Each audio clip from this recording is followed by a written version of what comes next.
మంచి నిజాలు చెప్పే భారత్ ఎన్బి టీవీకి స్వాగతం. మిత్రులారా, దయచేసి ఎక్కడ స్కిప్ చేయకుండా చివరి దాకా చూడండి. ఒక లైక్ చేయండి, ఒక సబ్స్క్రైబ్ చేసుకోండి, ఒక షేర్ చేయండి, లేదా 4 షేర్లు చేయండి. ఏం పర్వాలేదు, మీకు ఏం లాస్ లేదు, పైసా ఖర్చు అవ్వదు. కానీ నేను చెప్పే న్యూస్ చివరి వరకు చూడండి దయచేసి. ప్రకృతి, పురుషుడు. ప్రకృతి అంటే ఏంటి? భగవంతుడు మనకి ఇచ్చిన అందాలు, అవి ప్రకృతి అంటాం. ఎండ రావడం, పంచభూతాలు, ఎండ, వాన, గాలి, వెలుతురు, నిప్పు, ఇవన్నీ పంచభూతాలు. పంచభూతాలకి ఆగ్రహం ఎప్పుడు తెప్పించకూడదు. ఆగ్రహం తెప్పిస్తే అవి మన పతనానికి నాంది.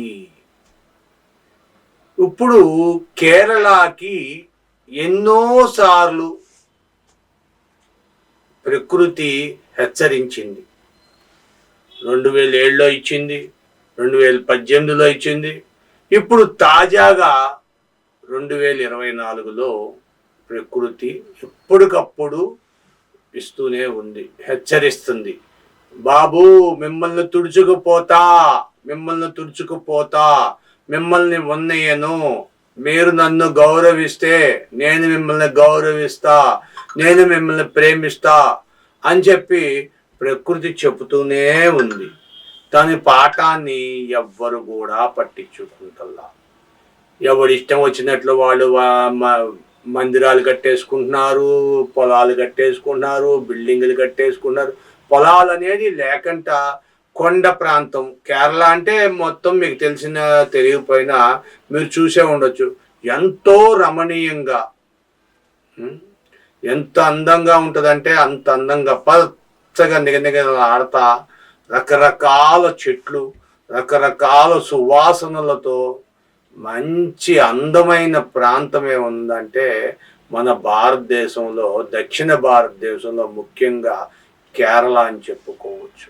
ఆంధ్రప్రదేశ్లో అరకు వ్యాలీ, పాడేరు ఇవన్నీ ఎలాగున్నాయో అంతకంట 100 రెట్లు అందంగా ఉండే ప్రాంతం కేరళ.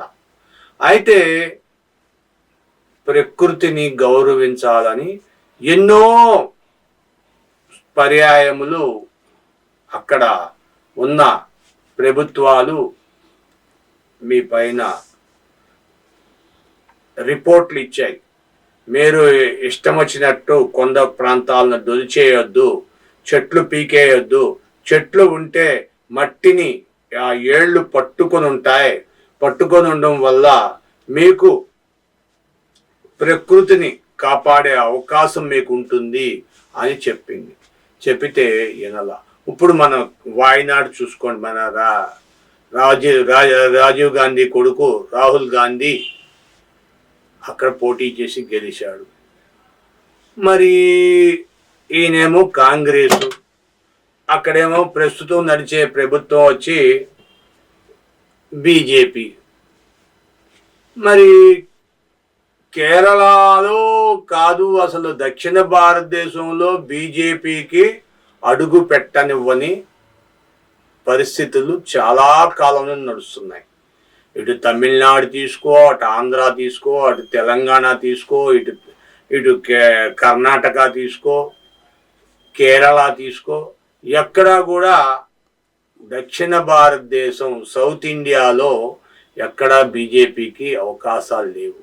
అయితే ఇప్పుడు కొంతమంది మత ఛాందసులు మత మార్పుళ్ళు చెయ్యకూడదు, అది ఇది అని చెప్పి కొంతమంది మేధావులు, అతి మేధావులుగా మాట్లాడి ఇప్పుడు కొన్ని సీట్లను సాధించారు.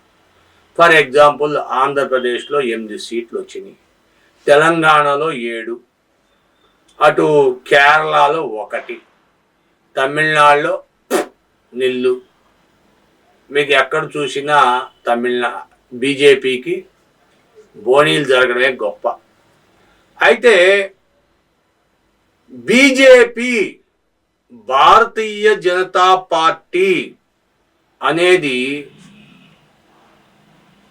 ఏంటి, దీని యొక్క మూలభావం ఏంటి? భారతీయ జనతా పార్టీ. భారతీయుల జనతా అంటే జనుల కోసం పార్టీ. పార్టీ అనేది ఒక గ్రూప్ ఆఫ్ పీపుల్స్ని పార్టీ అంటారు. మీకు తెలుసు, మనం జరుపుకుంటుంటాం అప్పుడప్పుడు పార్టీలు, ఎక్కువ మంది జనాన్ని పెట్టుకొని పార్టీ అంటాం. అలాగే కొంతమంది బలగాన్ని ఆ పార్టీ పెంచుకుంటూ ఉంటాం, అది పార్టీ అంటారు. మరి ఈ పార్టీలు మత ఛాందస్సులుగా మతముద్ర వేసుకుంటూ హిందుత్వం ముసుగులోకి తీసుకెళ్ళిపోవాలి అని. ఆల్రెడీ దక్షిణ భారతదేశం హిందువులే, ఉత్తరాదిలాగా హిందువులు తక్కువ, క్రైస్తవులు ముస్లింలు ఎక్కువ అనేది లేదు ఇక్కడ. ఆల్మోస్ట్ దక్షిణ భారతదేశంలో అంతా హిందువులే. అయినా సరే ఉత్తరాది మీద చూపించిన ప్రేమ దక్షిణ భారతదేశం మీద చూపించట్లా. అందుకనే ఇప్పుడు కొంతమంది మేధావులు ఏమంటున్నారంటే, దక్షిణ భారతదేశంలో ఒక ప్రత్యేకమైన దేశం కింద కేటాయించండి, దక్షిణ భారతదేశంలో ఒక సపరేట్ పార్లమెంట్ పెట్టండి, ఒక సపరేట్ ప్రధానమంత్రిని ఇవ్వండి, ఒక సపరేట్ రాష్ట్రపతిని ఇవ్వండి అని చెప్పి చాలామంది మాట్లాడుతున్నారు. దేశాన్ని ముక్కలు చేయండి అంటున్నారు. మరి ఆంధ్రప్రదేశ్ని ముక్కలు చేసినప్పుడు తెలియదా మీకు? బాధ అనిపించలేదా? దేశాన్ని రెండు మీరు పట్టించుకున్నప్పుడు ఏం చేస్తామండి? మీరు ఉత్తరాదిని పట్టించుకున్నారు, దక్షిణాదిని పట్టించుకున్నప్పుడు మీరు వేరేగా చేసేయండి. లేదంటే పట్టించుకొని మేము మా ఆత్మసాక్షిగా మేము పని చేశాము, మీరు పని చేయండి, ప్రకృతిని గౌరవించండి, ప్రకృతితో మేము మమేకమవ్వండి. వ్యవసాయం పెట్టాలంటే దక్షిణ భారతదేశం అండి. అన్నపూర్ణ లేకపోతే టీ పండాలంటే కేరళ, రబ్బరు కావాలంటే కేరళ, కొబ్బరికాయ కావాలంటే కేరళ, ఆంధ్రప్రదేశ్, తమిళనాడు, ఈ ప్రాంతాల్లో కొబ్బరి కావాలన్నా ఏం కావాలన్నా ప్రకృతి ప్రసాదించేది, మీరు దానికి గౌరవించట్లా. ప్రకృతి నుండి వచ్చేది అని మీరు కేవలం ఒక బ్రిటిష్ దొర, ఒక తెల్ల దొంగ బందిపోటులు ఎలాగైతే దోచుకెళ్తున్నారో అలాగా మన నల్ల బందిపోటులు ఆ భూమిపై పడి రాక్షసుల్లాగా ఆ వచ్చిన పంటని తీసుకుంటున్నారు, కానీ ఎక్కడా కూడా ఫలసాయం అందించట్లా భూమికి.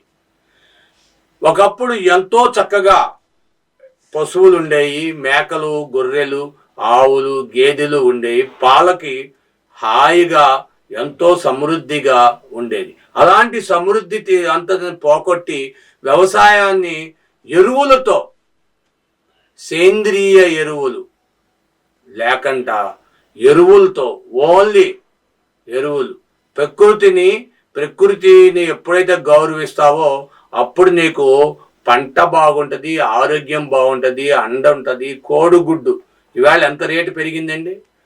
ఒకప్పుడు ఎంత చవకగా ఉండేది, కోడి మాంసం తింటే హాయిగా ఉండేది, ఆరోగ్యంగా ఉండేది. ఈవేళ ఆరోగ్యాన్ని నాశనం చేస్తున్నాయి అని కోడి మాంసాలు తినొద్దు అంటున్నారు. ఫారిన్ నుండి ఎక్స్పోర్ట్ చేసుకుంటున్నామండి కోడి మాంసం. ఇకపోతే మేకలు ఎంత చక్కగా ఉండేయండి, ఎంత బుజ్జిగా, ఎంత రంగులుగా.